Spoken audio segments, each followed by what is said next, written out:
بسم اللہ الرحمن الرحیم۔ السلام علیکم۔ موعظہ کبریٰ کا ظہور۔ حضرت نوح علیہ السلام اپنی قوم کو دین حق کی طرف دعوت دیتے رہے اور ان کے دلوں میں اللہ تعالیٰ کی عظمت بٹھاتے رہے۔ اللہ تعالیٰ کی بے شمار نعمتیں ان کے سامنے بیان کرتے رہے، مگر دعوت نوح کی قبولیت کی کوئی راہ نظر نہیں آتی تھی۔ قوم نوح کی ضلالت اور بڑھتی گئی، ان کا فساد جدال اور خباث شدید ہو گئی، اور ان کے اس احساس میں مزید ترقی ہوتی گئی کہ ہم نوح علیہ السلام سے زیادہ علم و فہم رکھنے والے ہیں۔ ان حالات کے پیش نظر حضرت نوح علیہ السلام نے اپنی سینکڑوں سالہ تبلیغی محنت اور کئی نسلوں کی اذیتوں پر صبر کے نتائج اپنے پروردگار کے سامنے پیش کیے اور یہ دعا کی کہ اے اللہ، اس قوم کو ہلاک و تباہ فرما دے تاکہ یہ قوم مزید زمین میں فساد برپا نہ کر سکے اور دوسروں کو بھی گمراہی کے گڑھے میں نہ ڈال سکے۔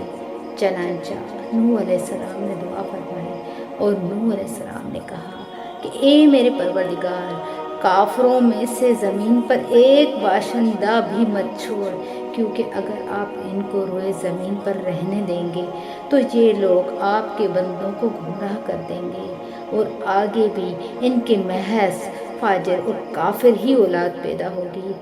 بالاخر اللہ کا وہ حکم آ گیا جو اپنے اندر عظیم معجزات کو چھپائے ہوئے تھا۔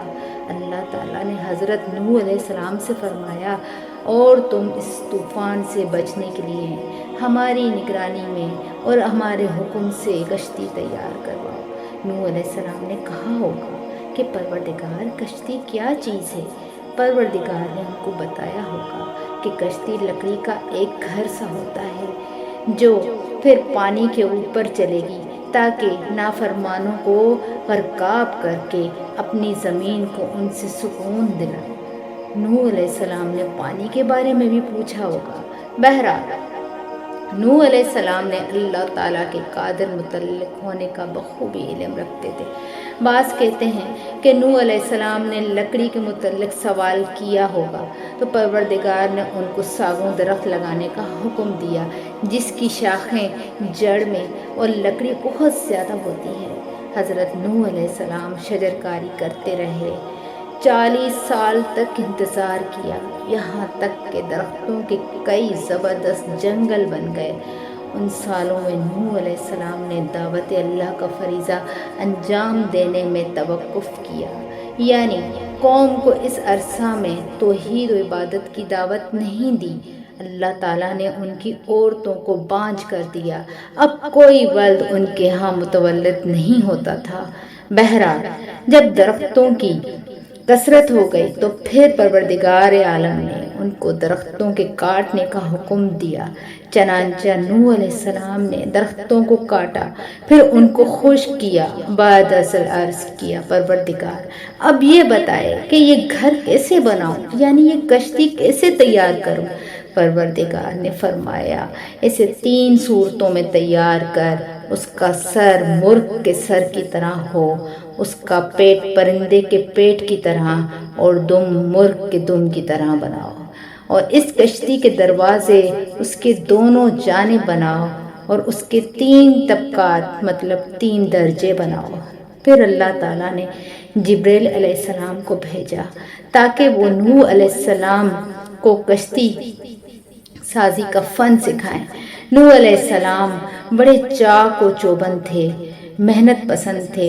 آپ لکڑی کاٹتے اور لوہے کو آگ پر گرم کرنے کے بعد کوئے اور تارکول تیار کرتے تاکہ آئندہ کشتی کی لکڑیوں پر ملنے کے کام آ سکیں، پھر وہ لکڑی پانی سے خراب نہیں ہوگی۔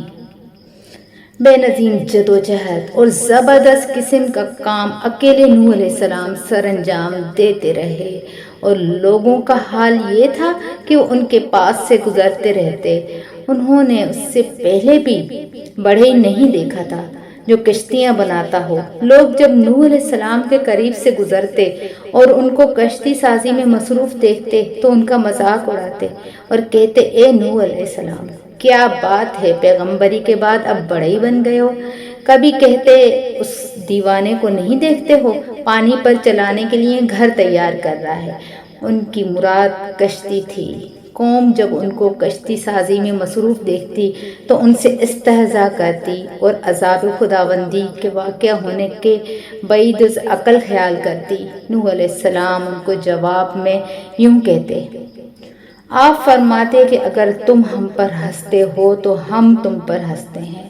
حضرت نوح علیہ السلام نے ان پر واضح کر دیا کہ اگر تمہارا کفر پر اصرار اور بغض و عناد اور استہزاء و مذاق برقرار رہا تو اللہ کا عذاب لازمی طور پر یقیناً آ جائے گا۔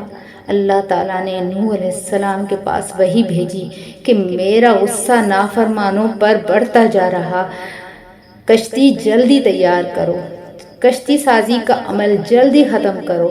نوح علیہ السلام نے یہ دیکھ کر کچھ کام کرنے والے لوگ مستوری پر رکھے جو ان کے ساتھ مل کر کشتی سازی تیار کرتے رہے۔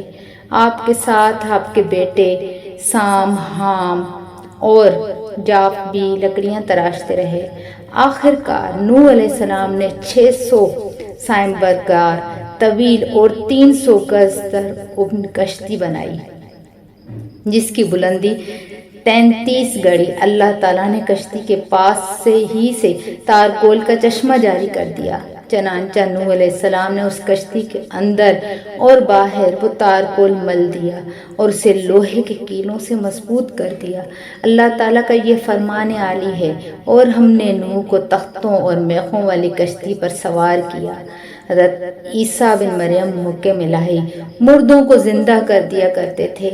ایک دن ان کے حواریوں نے ان سے کہا، اگر آپ ہمارے سامنے ایسا کوئی شخص جس نے کشتی نوح کو دیکھا ہو زندہ کر دیں، پھر وہ ہمیں اس کشتی کے متعلق کچھ بتائے تو بہت بہتر ہو۔ چنانچہ حضرت عیسیٰ علیہ السلام نے چلے، آپ کے پیچھے پیچھے ان کے حواری تھے۔ حضرت عیسیٰ علیہ السلام چلتے چلتے مٹی کے ایک ٹیلے کے پاس پہنچے، اس سے مشت بھر مٹی لی اور فرمایا، جانتے ہو مٹی کس کی ہے؟ انہوں نے کہا، اللہ اور اس کے رسول خوب جانتے ہیں۔ عیسیٰ علیہ السلام نے فرمایا، یہ حام بن نوح کی قبر ہے۔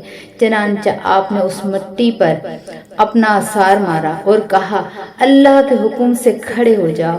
تو اچانک ایک شخص اپنے سر سے مٹی جھاڑتے ہوئے کھڑا ہوا۔ وہ بہت بوڑھا تھا اور اس کے بال سفید تھے۔